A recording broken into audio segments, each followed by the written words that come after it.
Good morning students. Gyanmanjari Vidyapeeth તરફથી ધરા અંધારિયા તમારું online એજ્યુકેશનમાં સ્વાગત કરે છે. વિદ્યાર્થી મિત્રો, આપણો વિષય છે સામાજિક વિજ્ઞાન અને આપણે આજે પાઠ નવો શરૂ કરવાના છે, પાઠ 7, જેનું નામ છે આબોહવાકીય ફેરફાર. હવે કેટલાકની ટેક્સ્ટબુકમાં વાતાવરણીય ફેરફાર આપ્યું છે, તો એ બંને વિશે આપણે લગભગ સરખું જ થતું હોય સમજવાના છે. એ બંને એક જ પાઠ છે, એમાં કોઈ અલગ અલગ નથી. તો સૌપ્રથમ આપણે આ આબોહવાકીય ફેરફાર શું છે એની સમજ મેળવવી જોઈએ.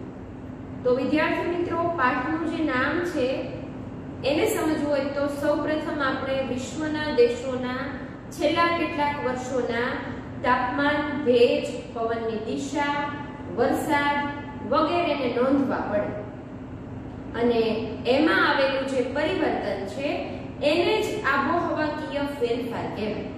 એટલે કે વિશ્વના દેશોના વૈશ્વિક તાપમાનમાં, ભેજમાં, પવનની દિશામાં, ઠંડી ગરમીમાં, વરસાદમાં સ્થિતિ છે એ બદલાય છે, એમાં ફેરફાર થાય છે, એને જ તે આ આબોહવાકીય ફેરફારો કહેવાય છે. એક્ઝામ્પલ તરીકે ઘણી વખત તમે અનુભવ્યું હશે કે શિયાળો હોવા છતાં એ ખાસ ઠંડી લાગે નહીં, ગરમીનો અનુભવ થાય. ચોમાસામાં વધુ વરસાદ પડતા મહિનાઓમાં પણ સામાન્ય વરસાદ કે વરસાદ પડે જ નહીં. ગરમી છે એનું પ્રમાણ વધતું જ જાય, 45 ડિગ્રી ઉપર જ રહેતું હોય, જે છેલ્લા કેટલાક વર્ષોમાં આવેલા ફેરફારો હોય.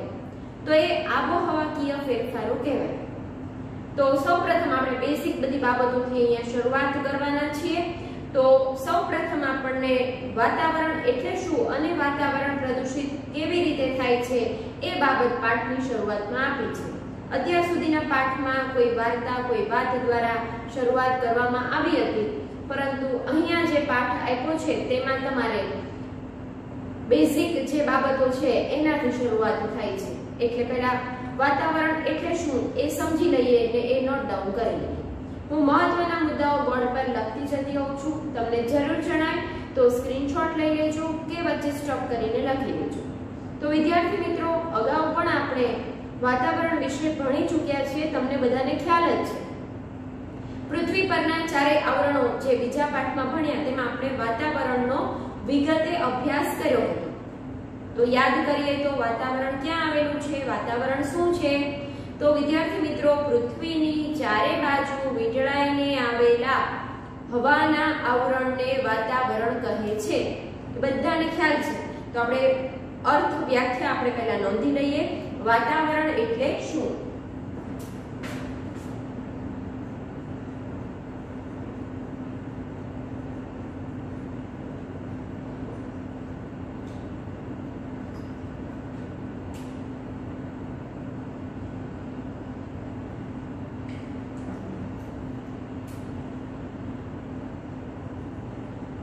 પૃથ્વીની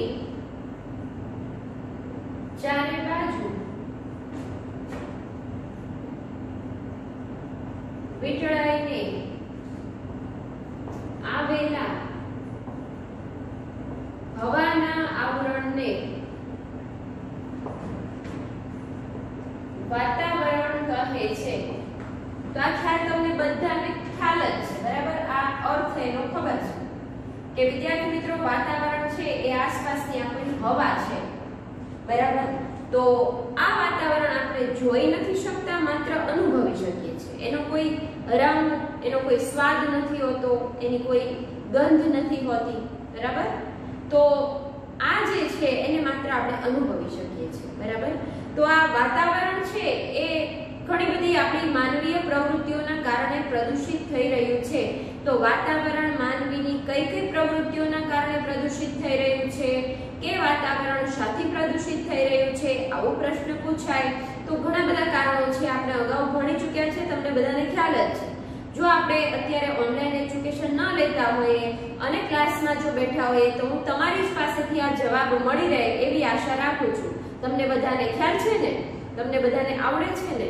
હા, જો આવડતું જ હશે તો વાતાવરણ પ્રદૂષિત શેનાથી થાય છે વિદ્યાર્થી મિત્રો?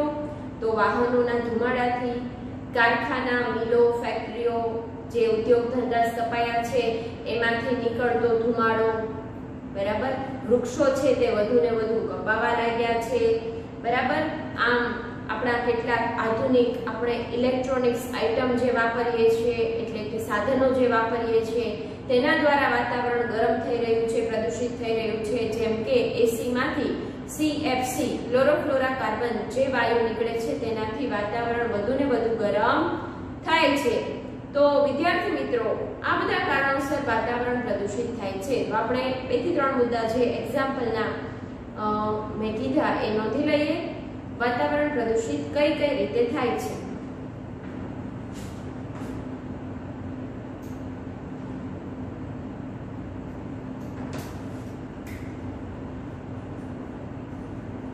વાતાવરણ પ્રદૂષિત થવાના કારણો.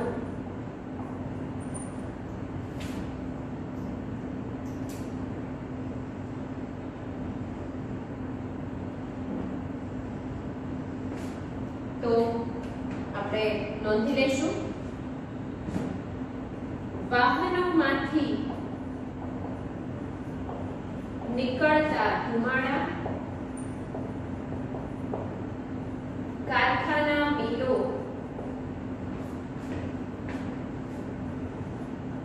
ફેક્ટરીઓ,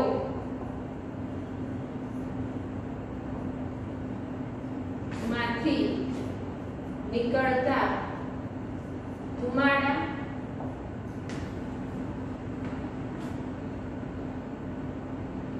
ઇલેક્ટ્રોનિક્સ સાધનો,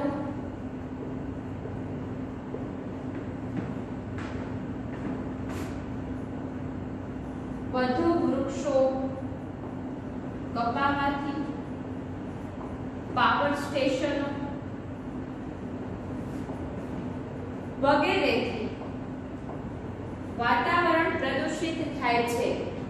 હવે જો વાતાવરણ પ્રદૂષિત થતું હોય અને સાથે સાથે વૃક્ષો વધુ ને વધુ ઉગાવ્યા હોય તો વૃક્ષો છે તે વાતાવરણમાં રહેલા ઝેરી તત્વો છે તેનો ખોરાક તરીકે ઉપયોગ કરે છે અને ચોખ્ખી હવા બદલામાં આપે છે. એટલે વાતાવરણને શુદ્ધ કરવાનું કામ કોણ કરે છે? વૃક્ષો કરે છે. પણ વૃક્ષો કપાવા લાગ્યા એટલે આ બધામાંથી જે ઝેરી વાયુઓ, ગ્રીનહાઉસ વાયુઓ, વાતાવરણને ગરમ કરનારા, વાતાવરણને નુકસાન કરનારા વાયુઓ જે નીકળે છે ને એ શુદ્ધ થતા નથી. તો વિદ્યાર્થી મિત્રો, આમ ઘણી બધી આપણી માનવીય એવી પ્રવૃત્તિઓ હોય છે કે જેનાથી વાતાવરણ છે તે પ્રદૂષિત થઈ રહ્યું છે. બીજું આપ્યું છે કે આબોહવામાં ફેરફાર કોને કહેવામાં આવે? તો આપણે અગાઉ વાત કરી ચૂક્યા છે પાઠની શરૂઆતમાં કે વૈશ્વિક તાપમાન વધવાથી પવનની દિશા અને ભેજ આ બધામાં ફેરફાર થાય તો તેને આબોહવાકીય ફેરફાર કહેવામાં આવે છે. બરાબર? તો આપણે એ બાબત પાછા નોંધી લઈશું કે આબોહવાકીય ફેરફારો શું છે.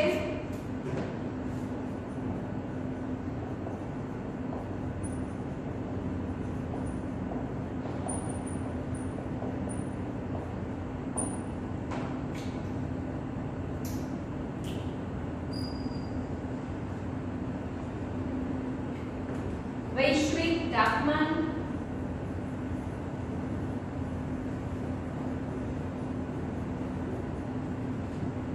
પવનની દિશા, ભેજ,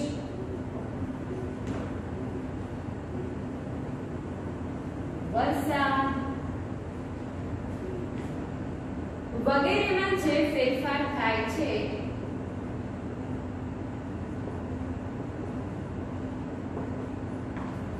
તેને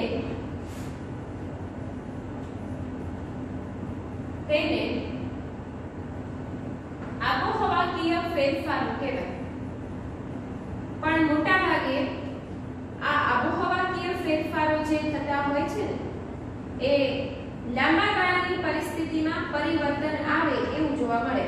એટલે તમે કયો એમ કહી શકો કે કુદરતી જે સમતુલા છે એ જળવાતી નથી અને એના લીધે આવું ક્યારેક થતું જોવા મળે છે. અત્યારે ગ્લોબલ વોર્મિંગની સમસ્યા છે. એનું મોટામાં મોટું કારણ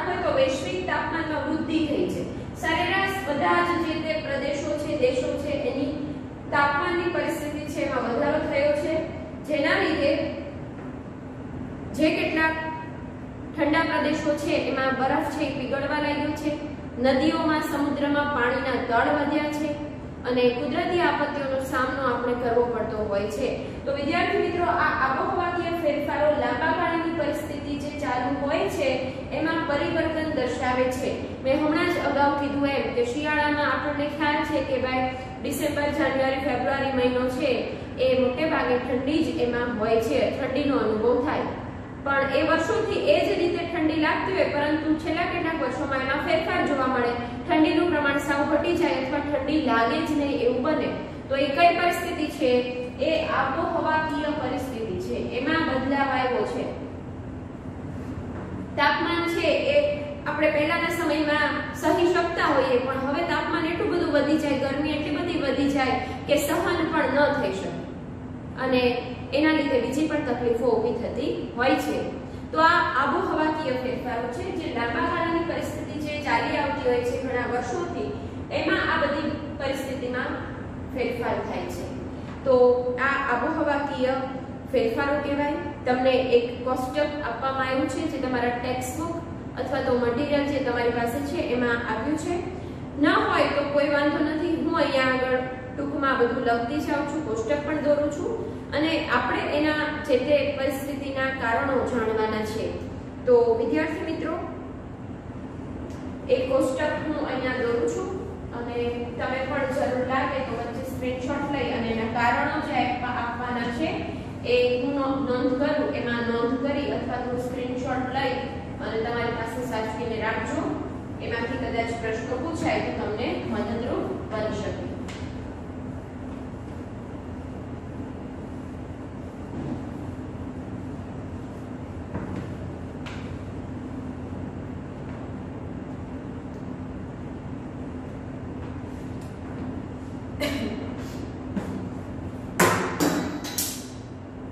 એમાં જે કોષ્ટક આપ્યું છે એમાં દેશ, ગરમી, ઠંડી અને વરસાદ એનું પ્રમાણ બતાવેલું છે, બરાબર? તો 1 થી 6 દેશો આપેલા છે, એમાં ગરમીનું પ્રમાણ કેટલું છે, એમાં ઠંડીનું પ્રમાણ કેટલું છે અને એમાં વરસાદ કેટલો છે અને એનું કારણ શું હશે કે એમાં તાપમાન આટલું છે તો એનું કારણ શું, એમાં ગરમી કે ઠંડીનું પ્રમાણ આટલું છે તો કારણ શું હશે, વરસાદ છે ઓછું વધારે પડે છે તો એનું કારણ શું, એ અહીં આપવામાં આવ્યું છે. તો આપણે એ કારણ છે એ જાણવાનું છે, બરાબર? ક્રમ, દેશ, ગરમી, ઠંડી,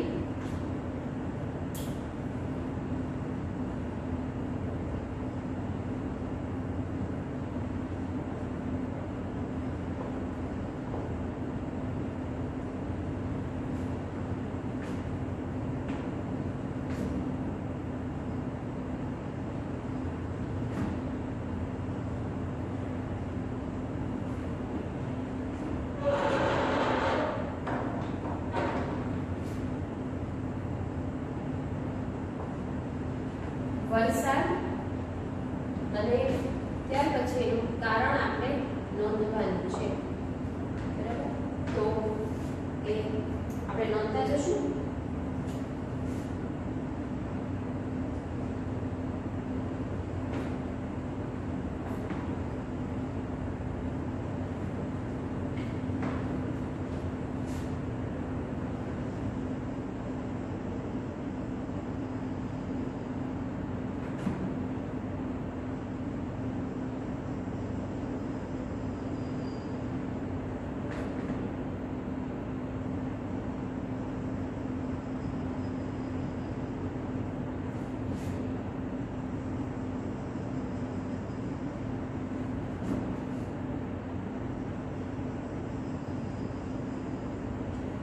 તો વિદ્યાર્થી મિત્રો, અહીં તમને એક કોષ્ટક મેં દોર્યું છે. તો પહેલો જે દેશ છે એ છે રશિયા.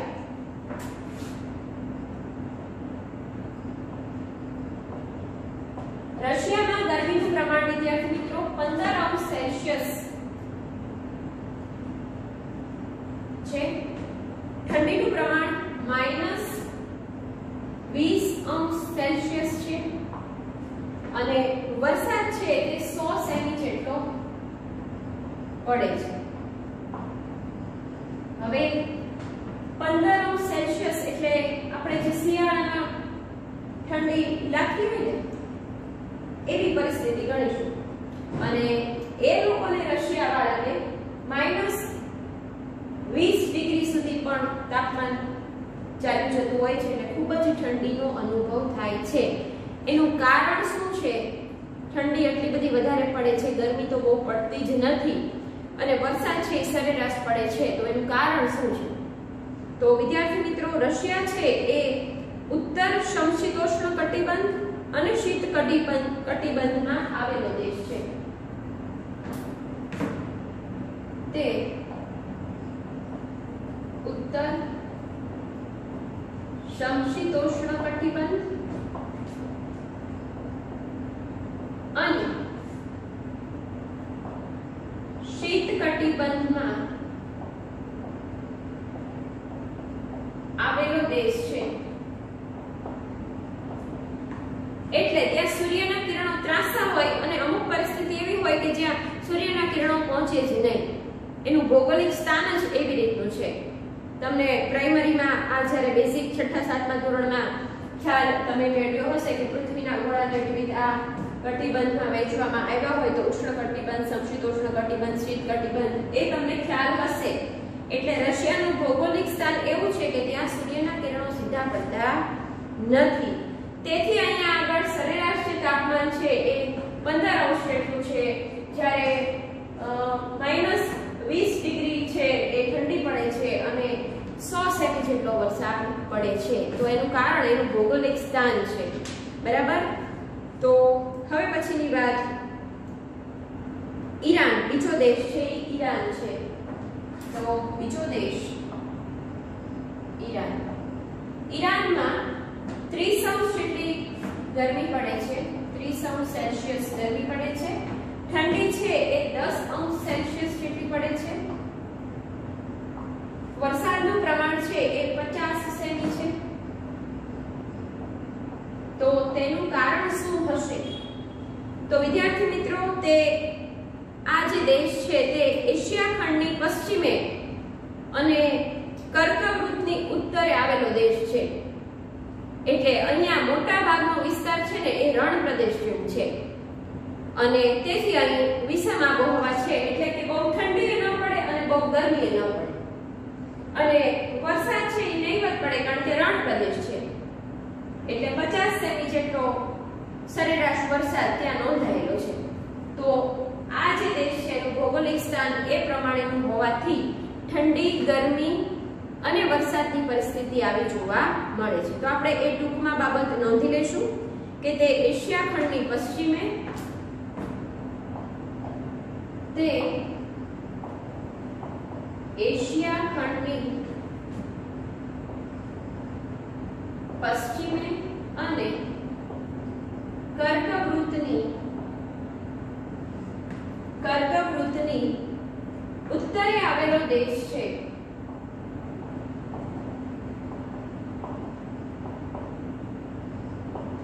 અને મોટા ભાગનો વિસ્તાર રણ પ્રદેશ છે. મોટો ભાગ દેશનો રણ પ્રદેશ છે. તેથી અહીંયા વરસાદનું પ્રમાણ ઓછું છે. બરાબર? તો આ 30°C ગરમી પડે છે, 10°C ઠંડી પડે છે, 50 સેમી જેટલો ઓછો વરસાદ પડે છે. તેનું કારણ એની ભૌગોલિક પરિસ્થિતિ ગણી શકો. એનું જો કોઈ પણ પ્રદેશની ગરમી, ઠંડી અને વરસાદની પરિસ્થિતિ છે શેના ઉપર હોય તો કે એની જે ભૌગોલિક સ્થાન છે ને એના ઉપર હોય. ત્યાં આગળ અનુભવાતી આબોહવા અને ભૂપૃષ્ઠ આ બધી બાબતો અસર કરતી હોય. ભૂપૃષ્ઠ કયા પ્રકારનું છે? ભૂપૃષ્ઠ એટલે જમીન. જમીન એટલે શું? તો કે દરેક જગ્યાએ સરખું હોય નહીં, દરેક જગ્યાએ સપાટ જમીન ન હોય, દરેક જગ્યાએ રણ પ્રદેશ ન હોય, દરેક જગ્યાએ ઉચ્ચ પ્રદેશો ન હોય, દરેક જગ્યાએ પહાડો ન હોય, દરેક જગ્યાએ ભૂપૃષ્ઠ અલગ અલગ હોય છે. તો ભૂપૃષ્ઠની પરિસ્થિતિ અને એનું ભૌગોલિક સ્થાન એ મોટે ભાગે એ આ ગરમી, ઠંડી અને વરસાદની સ્થિતિને અસર કરતા પરિબળો ગણી શકો. બરાબર? તો ત્રીજો જે દેશ છે બ્રાઝિલ.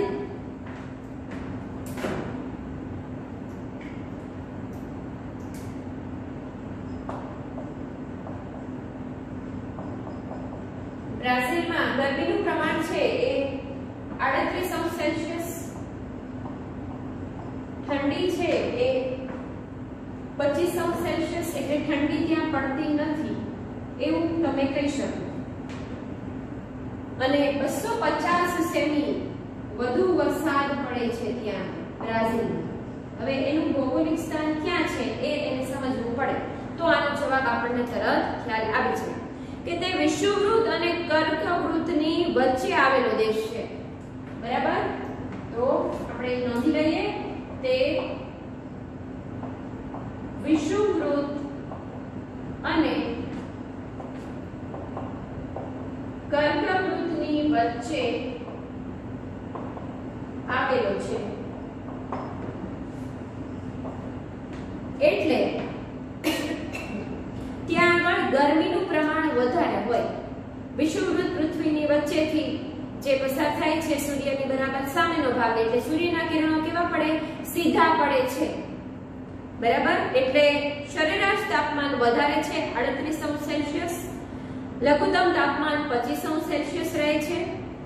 વ્યાપારી પવનો અહીંયા વાતા હોવાથી અને જંગલો આવેલા હોવાથી વરસાદ છે એ 250 સેમી જેટલો વધુ વરસાદ પડે છે. બરાબર, તો જંગલો આવેલા છે અને વ્યાપારી પવનોના કારણે વધુ વરસાદ પડે છે.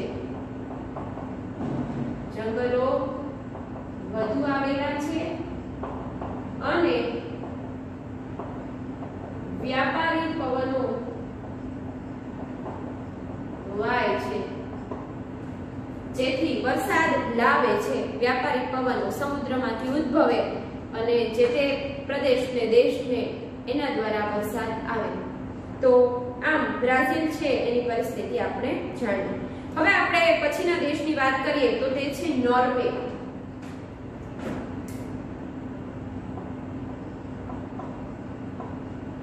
નોર્વે ગરમીનું પ્રમાણ 10 સેલ્સિયસ, ઠંડી છે એ -40 ડિગ્રી 40 સેલ્સિયસ, એટલે ખૂબ જ ઠંડી પડે છે અને વરસાદ સાવ ઓછો પડે છે, નહિવત 50 સેમી જેટલો જ વરસાદ પડે છે. તો તેનું કારણ શું છે? તો કે ભાઈ એ પણ ઉત્તર સમશીતોષ્ણ કટિબંધમાં અને શીત કટિબંધમાં આવેલો દેશ છે. એટલે અહીંયા આગળ ગરમી બહુ ઓછી હોય, ગરમીનો અનુભવ પણ ન થાય, પણ વધુ ને વધુ ઠંડી પડે છે. એટલે લઘુત્તમ તાપમાન -40 સેલ્સિયસ જેટલું અહીંયા ચાલ્યું જતું હોય છે. અને એટલાન્ટિક મહાસાગરના ગરમ પ્રવાહથી વરસાદ છે એ 50 સેમી જેટલો અહીંયા પડે છે. અને શિયાળામાં તો અહીંયા આગળ હિમવર્ષા પડતી હોય છે, કારણ કે -40 જાય એટલે હિમવર્ષા થાય. બરાબર, તો એ પરિસ્થિતિ એ ઉત્તર સમશીતોષ્ણ કટિબંધ અને શીત કટિબંધમાં આવેલો હોવાથી થાય છે.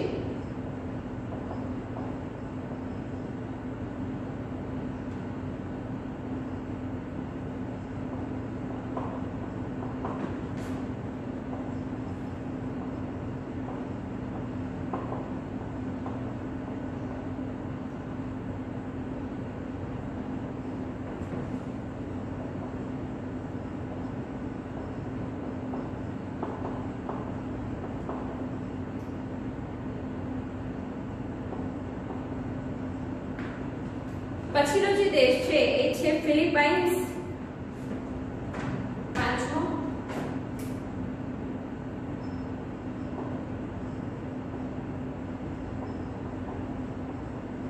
ફિલિપાઇન્સમાં ગરમીનું પ્રમાણ 35 સેલ્સિયસ છે, ઠંડીનું પ્રમાણ 30 સેલ્સિયસ, એટલે ઠંડી બહુ પડતી જ નથી. અને વરસાદ છે એ સૌથી વધારે 300 સેમી જેટલો પડે છે. તો એનું કારણ શું હોય? તો વિદ્યાર્થી મિત્રો, તે વિષુવવૃત્તથી ઉત્તરે 10 અક્ષાંશ વૃત્તથી 20 અક્ષાંશ વૃત્ત વચ્ચે આવેલો ટાપુમય દેશ છે. એટલે વચ્ચે જમીન હોય, ફરતે બધે પાણી હોય, એટલે એ દેશને ટાપુમય દેશ કહેવાય. બરાબર, તો દરિયાઈ આબોહવાના કારણે ત્યાં 30 સેલ્સિયસ જેટલું તાપમાન રહે છે અને ત્યાંથી દરિયા પરથી ભેજવાળા વ્યાપારી પવનો વાતા હોવાથી વધુ વરસાદ આપે છે. દરિયા કિનારાથી નજીકનું સ્થળ જે ભેજ લઈને પવનો આવે છે ત્યાં પહેલા જે આવતું સ્થળ હોય ત્યાં આગળ વધુ વરસાદ આપે, એટલે આપણે ભારતમાં પણ વરસાદની શરૂઆત કેરળમાંથી થાય છે, દક્ષિણના છેડેથી થાય છે. કારણ કે હિન્દ મહાસાગરમાંથી આ બાજુ અરબ સાગરમાંથી આ બાજુ બંગાળાની ખાડીમાંથી એ જે ભેજવાળા પવનો વરસાદ લઈને આવે છે ત્યાં દક્ષિણમાં પહેલા વરસાદ આપે છે અને પછી ધીરે ધીરે પવનો આગળ વધે છે, એટલે પછી મધ્ય ભારત, પછી ગુજરાતમાં, પછી છેલ્લે એ ઉત્તર તરફ જતા હોય છે. તો વિદ્યાર્થી મિત્રો, આમ વરસાદની પરિસ્થિતિ આપણે જોઈ શકીએ. તો આપણે એ બાબત નોંધી લઈશું. તે વિષુવવૃત્તથી ઉત્તરે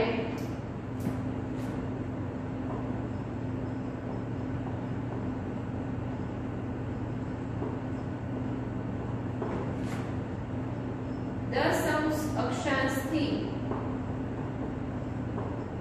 20 અક્ષાંશ વચ્ચે આવેલો ટાપુમય દેશ છે અને દરિયા પરથી ભેજવાળા વ્યાપારી પવનો દરિયા પરથી ભેજવાળા વ્યાપારી પવનો વધુ વરસાદ આપે છે. બરાબર, એટલે અહીંયા આગળ સૌથી વધારે વરસાદ પડે છે, 300 સેમી જેટલો વરસાદ એટલે નોંધાયો છે. અને છેલ્લો દેશ છે હવે પછી સાઉદી અરેબિયા.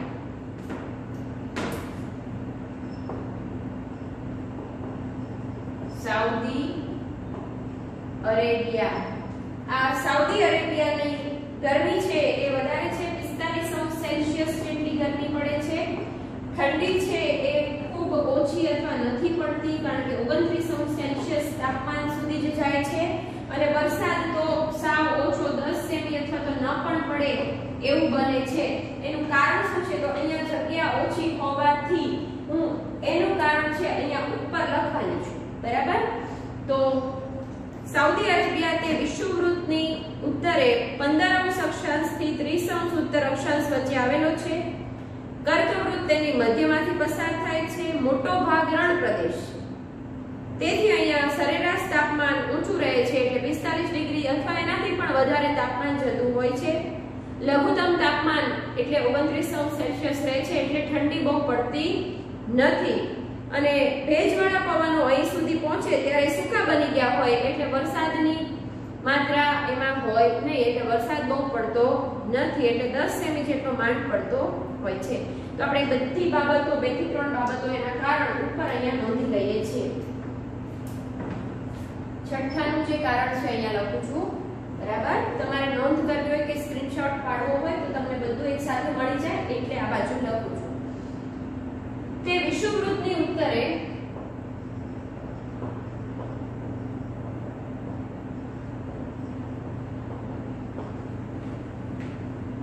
15 અક્ષાંશથી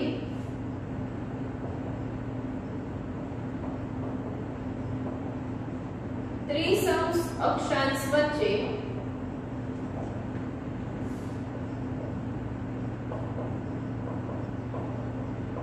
આવેલો છે. મોટા ભાગનો વિસ્તાર રણ પ્રદેશ,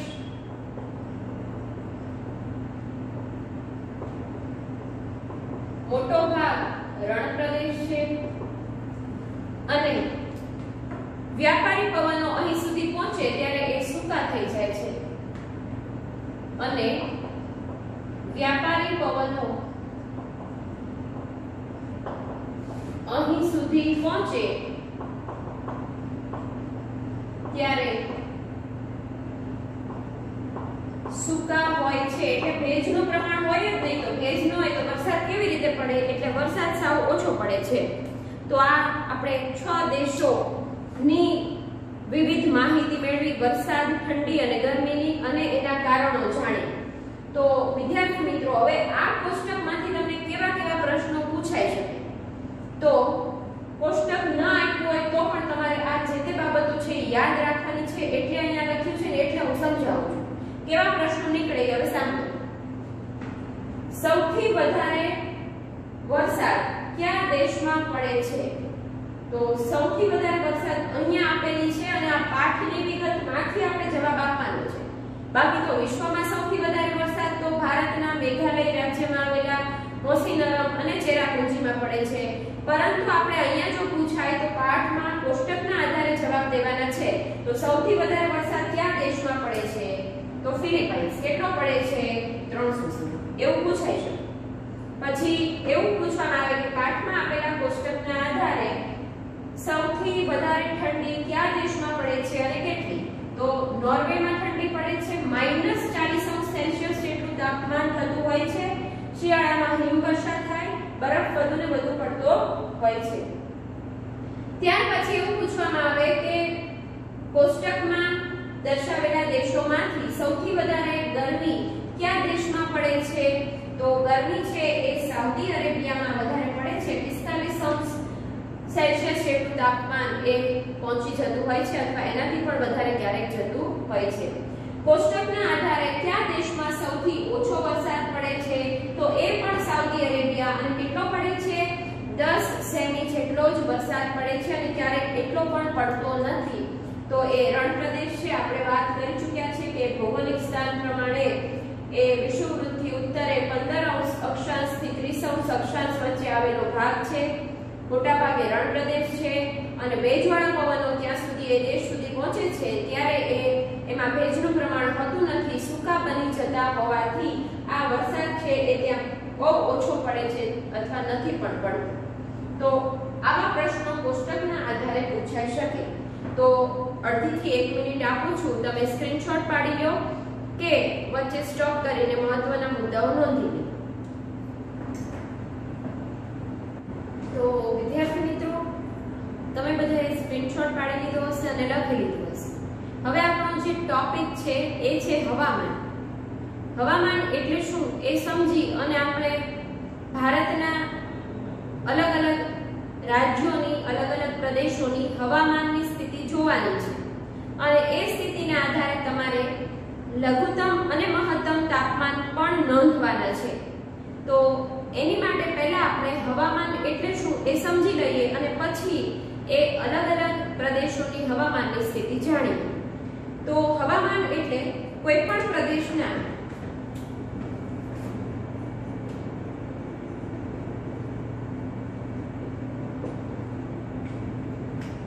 હવામાન એટલે એક માર્કના પ્રશ્નમાં પૂછાય તેવો પ્રશ્ન, હવામાન એટલે શું? કોઈ પણ પ્રદેશના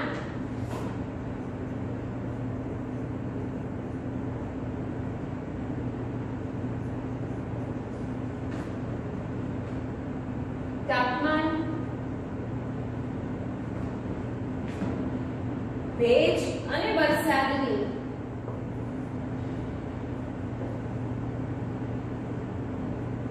ટૂંકા ગાળાની સરેરાશ સ્થિતિને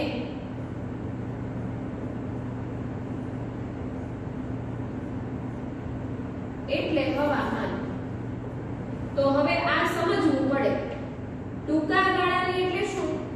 તો કે વિદ્યાર્થી મિત્રો, અત્યારે તમે જોવો તો બપોરનો સમય છે, 12:30 પોણો વાગ્યો હોય કે 1 વાગ્યો હોય તો તમને એમ થાય કે બહુ ગરમી લાગે છે, બહુ તાપ છે, બહુ સૂર્યપ્રકાશ છે, એટલે કે ગરમીનું પ્રમાણ વધારે છે. બહાર જઈએ તો તડકો બહુ લાગશે.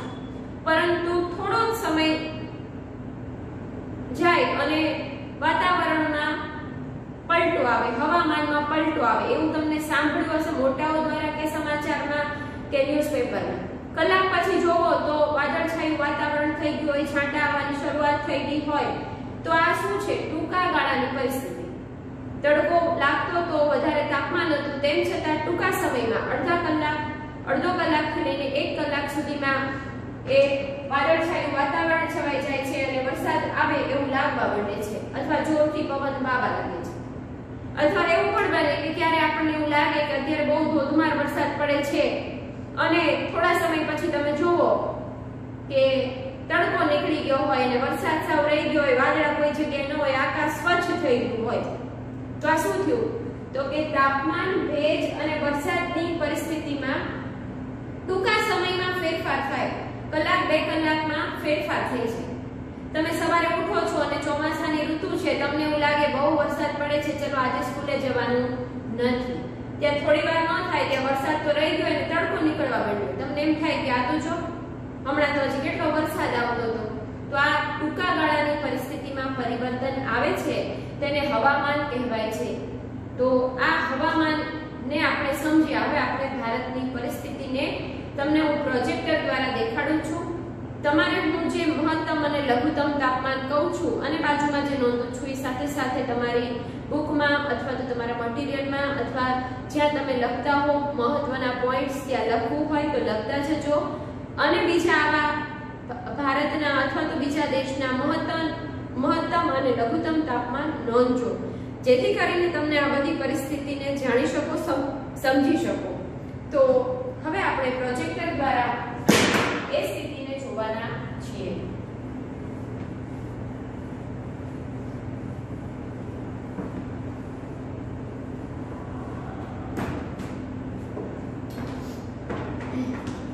તો વિદ્યાર્થી મિત્રો, અહીંયા તમને ભારતના નકશામાં ભારતનું હવામાન દેખાડેલું છે. તેમાં તમને ઉત્તર, દક્ષિણ, પૂર્વ અને પશ્ચિમના વિવિધ સ્થળોના, વિવિધ અલગ અલગ પ્રદેશોના લઘુત્તમ અને મહત્તમ તાપમાન દર્શાવવામાં આવ્યા છે. આ પહેલો નકશો છે. અને બીજો જે નકશો છે એ વરસાદની પરિસ્થિતિ છે એ દર્શાવે છે. તો અહીંયા આગળ ગરમી અને ઠંડીનું પ્રમાણ અથવા તો સરેરાશ અને મહત્તમ તાપમાન અહીંયા બતાવેલું છે, જ્યારે અહીંયા આગળ વરસાદ આવવાની શક્યતા અથવા વરસાદ ક્યાં છે એ પરિસ્થિતિ બતાવેલી છે. તો ભારતનું હવામાન જે આપવામાં આવ્યું છે એમાં આપણે અહીંયાથી શરૂઆત કરશું. તો ત્યાં આગળ સૌથી પહેલું સ્થળ જે અહીંયા આગળ બતાવેલું છે તે છે ન્યૂ દિલ્હી. બરાબર. તો પહેલું જે સ્થળ છે તેમાં ન્યૂ દિલ્હીમાં લઘુત્તમ તાપમાન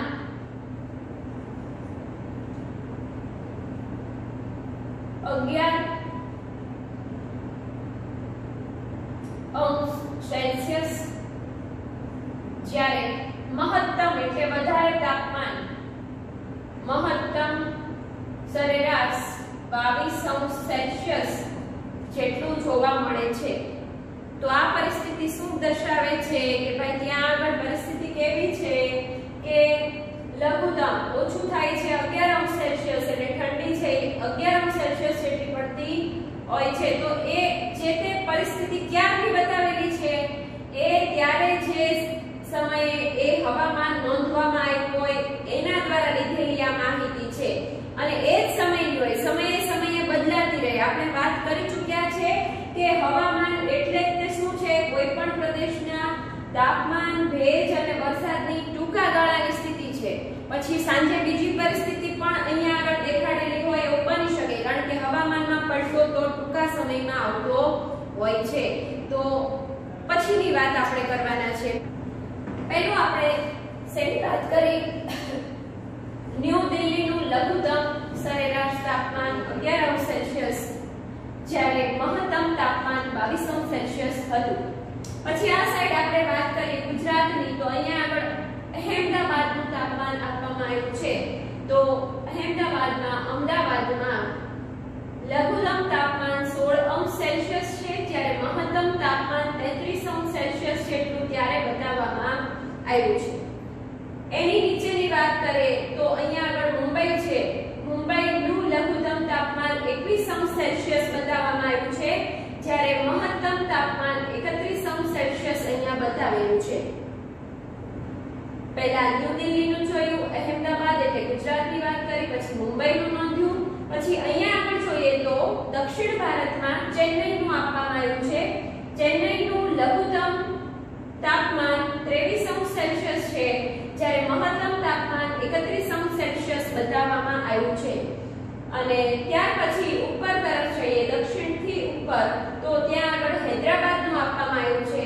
હૈદરાબાદમાં લઘુત્તમ તાપમાન 19°C છે, જ્યારે મહત્તમ તાપમાન 32°C જેટલું આપવામાં આવ્યું છે. ત્યાર પછી આપણે આ પૂર્વ ભારતની વાત કરીએ તો કોલકાતાની પરિસ્થિતિ પરિસ્થિતિનો અભ્યાસ કરીએ તો આપણને ખ્યાલ આવે કે લઘુત્તમ તાપમાન કોલકાતાનું 18 અંશ સેલ્સિયસ છે, જ્યારે મહત્તમ તાપમાન 29 અંશ સેલ્સિયસ બતાવેલું છે. ત્યાર પછી ઉત્તર પૂર્વ તરફ જઈએ તો અહીંયા આગળ લખનઉ આવેલું છે. લખનઉનું લઘુત્તમ સરેરાશ તાપમાન 9 અંશ સેલ્સિયસ છે, જ્યારે મહત્તમ તાપમાન 24 અંશ સેલ્સિયસ બતાવવામાં આવ્યું છે. જો તમને ભારતનું જે હવામાન છે તે તમને નોંધવાનું છે એવું અહીંયા આગળ નીચે લખ્યું છે. જુઓ, નકશાને જુઓ, વિચારો અને સમજીને નોટબુકમાં આ તમારે લઘુત્તમ અને મહત્તમ તાપમાન છે એ નોંધવાના છે. કેવી રીતે એ હું તમને એક બતાવું છું. જુઓ, અહીંયા આગળ જેમ કે તમે લખ્યું હોય કે અમદાવાદનું લખીએ તો અહીંયા લખવાનું અમદાવાદ, પછી બાજુમાં લઘુત્તમ તાપમાન અને બીજું લખવાનું મહત્તમ તાપમાન. હવે કેટલા ડિગ્રી છે એ લખવાનું છે. તો લઘુત્તમ તાપમાન 16 અંશ સેલ્સિયસ છે, જ્યારે મહત્તમ તાપમાન કેટલું છે 33 અંશ સેલ્સિયસ છે. તો આ જે પરિસ્થિતિ બતાવી છે ને એ તમારે દરેકની નોંધવાની છે. નકશાને જોઈને તમારી પાસે ટેક્સ્ટ બુકમાં મટીરીયલમાં પણ આ નકશો આપવામાં આવ્યો છે, પણ કેવી રીતે એને સમજીને લખી શકાય એ તમને સમજાવવા માટે મેં અહીંયા એકવાર બધા જ લઘુત્તમ અને મહત્તમ તાપમાન છે એ તમને અહીંયા આગળ સમજાવ્યા છે, બતાવ્યા છે.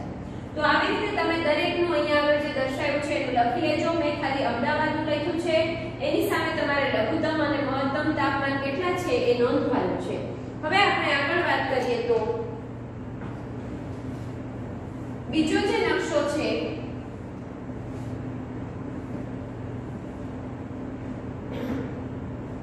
એ જે નકશો છે એ તમને અગાઉ કીધું એ મુજબ વરસાદની પરિસ્થિતિ બતાવે છે. તો તમે જોઈ શકો છો કે અહીંયા આગળ જે દરિયા કિનારો છે એટલે કે ભારતની આપણને બધાને ખ્યાલ છે કે દક્ષિણમાં હિંદ મહાસાગર,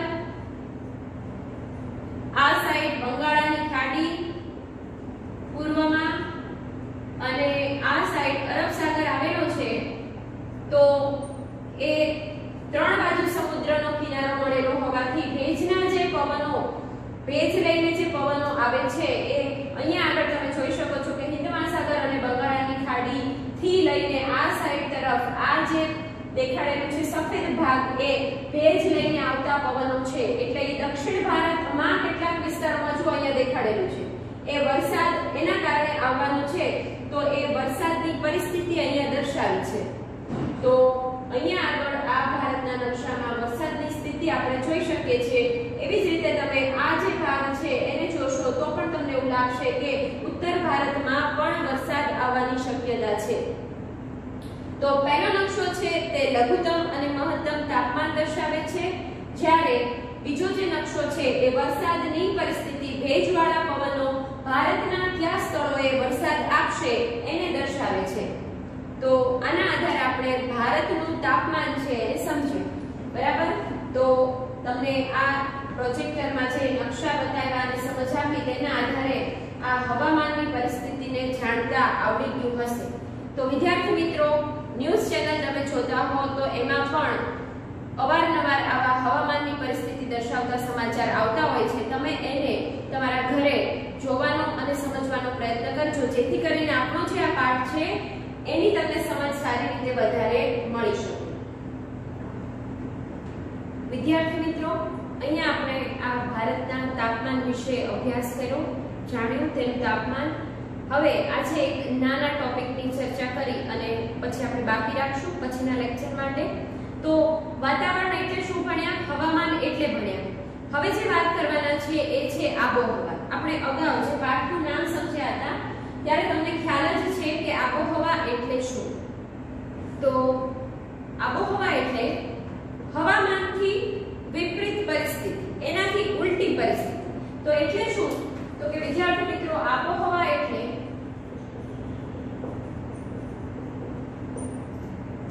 કોઈ પણ પ્રદેશના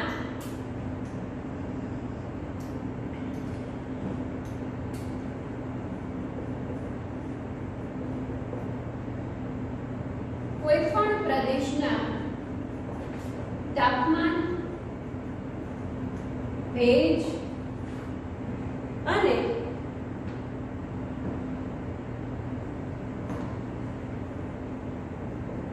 વરસાદની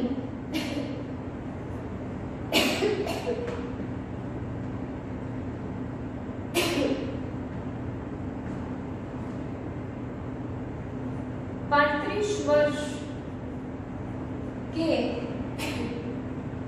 તેથી વધારે વર્ષોની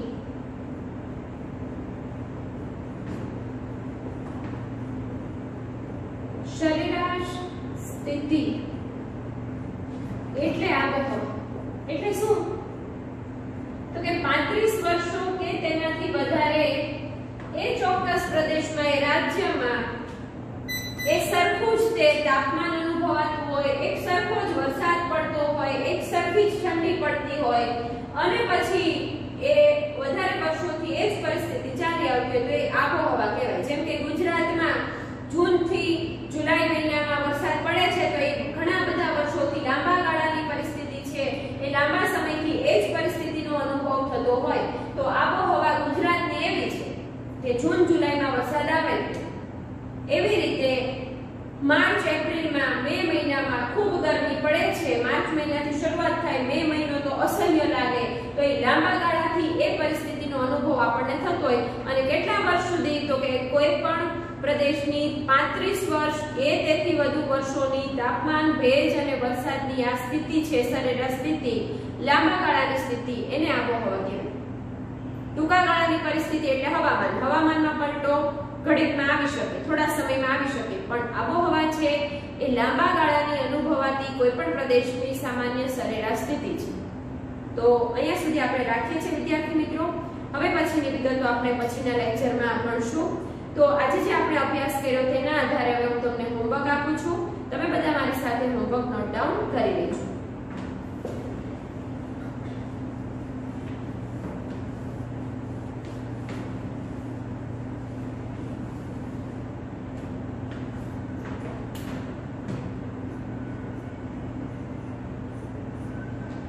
પ્રશ્ન પહેલો, વાતાવરણ એટલે શું?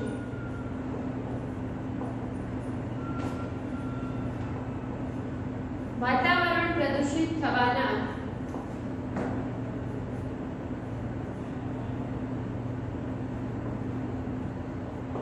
કારણો જણાવો.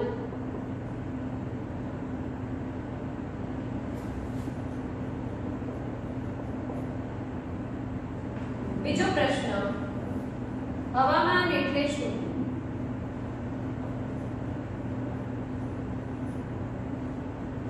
ત્રીજો પ્રશ્ન, આબોહવા એટલે શું?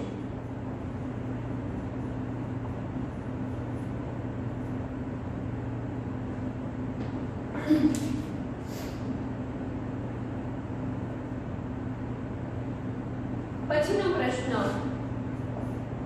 આબોહવાકીય ફેરફાર એટલે શું?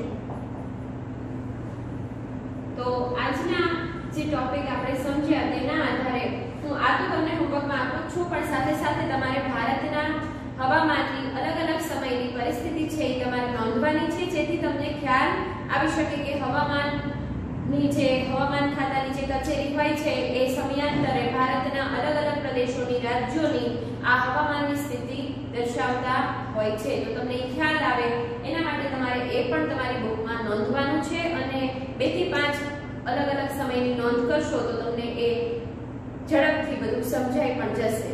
તો વિદ્યાર્થી મિત્રો, આ પ્રશ્નો છે કેટલા માર્કમાં પૂછાઈ શકે? તો પહેલો પ્રશ્ન છે એ 2 માર્કમાં, બીજો પ્રશ્ન છે એ 1 માર્કમાં, ત્રીજો પ્રશ્ન છે એ પણ 1 માર્કમાં અને ચોથો પ્રશ્ન છે એ પણ 1 માર્કમાં પૂછાય તેવો છે. આજે હોમવર્ક જાજો આપતી નથી, પણ તમારે જે ભણ્યા છો તેના આધારે હવામાનની અલગ અલગ સમયની સ્થિતિ જાણવાની છે. એટલે મિત્રો, આપણે આગળના લેક્ચરમાં, હવે પછીના લેક્ચરમાં અલગ અલગ બીજા પણ આપણા આ પાઠના ટોપિક છે તેની વિશે અભ્યાસ કરવાના છીએ, જેમાં green house effect, global warming, બદલાતી આબોહવા, આ બધી પરિસ્થિતિને, આ બધા મુદ્દાઓને વિગતે અભ્યાસ કરશું. તો ઝડપથી પાછા મળશું. બધાને